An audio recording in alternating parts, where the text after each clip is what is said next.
Shooting ಮಾಡೋ ಹೊತ್ನಾಗ ಅವರು ಎಷ್ಟು ಇನ್ವಾಲ್ವ್ಮೆಂಟ್ ಇರ್ತಿದ್ರು ಅಂದರೆ ಕಥೆಯಲ್ಲಿ, ಪಾತ್ರದಲ್ಲಿ ಆಗ್ಬೋದು, ಆ ಒಂದು ಸೆಟ್ಟಲ್ಲಿ ಆಗ್ಬೋದು,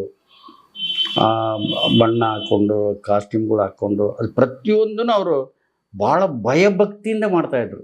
ಬೇಡ ಅದೇನು ದೊಡ್ಡ ನಾನು ಎಷ್ಟು ಪಿಕ್ಚರ್ ಮಾಡಿದೆ ನಂಬೋದು ಇದ್ದಿಲ್ಲ ಅವ್ರ ಹತ್ರ.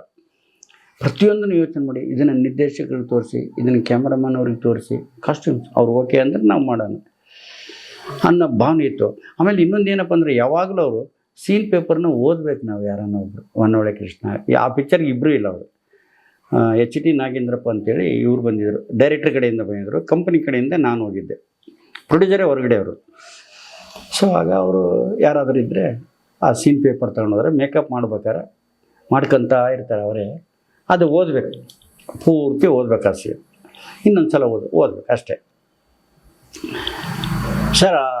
ಅಲ್ಲ, ಮೇಕಪ್ ಹಾಕೋವ್ರಿಗೆ ಒಂಥರ ಇರ್ತತೆ ರೂಪ, ಅವ್ರದ್ದು ಒಂಥರ ಇರ್ತಾರೆ ಭಾವನೆ. ಹೊರಗಡೆ ಬಂದು ಎಲ್ಲರ ಜೊತೆಲೆ ಮಾತಾಡಿ ಟೀಗಿ ಕುಡಿದು ಸೆಟ್ಟಿಗೆ ಬಂದಾಗ ಒಂಥರ ಆಗ್ತಾರೆ. ಶಾರ್ಟು ಅಂದ ತಕ್ಷಣ ಅವ್ರ ಭಾವನೆ, ಅವರು ಅದು ಏನು, ಈಗ ನಾವು ಎಲ್ಲೇ ಒಂದು ದೇವಸ್ಥಾನದಲ್ಲಿ ಅಮ್ಮ ದೇವ್ರು ಬಂದತ್ತೆ ಅಂತೀವಿ ನಾವು, ಆ ಥರ ಆಗ್ಬಿಡ್ತಿದ್ರು ಅವರು. ನೀವು ನಂಬಲ್ಲ ಹೇಳಿದ್ರೆ, ಯಾಕಂದ್ರೆ ನಾನು ಅದನ್ನು ನೋಡಿದ್ದು. ಅವ್ರು ಹಿಂಗೆ ನಕ್ಕಂತಿರ್ತಾರೆ, ಮಾತಾಡ್ತಿರ್ತಾರೆ. ಅಣ್ಣ ಶಾರ್ಟ್ ರೆಡಿ ಅಂದರೆ,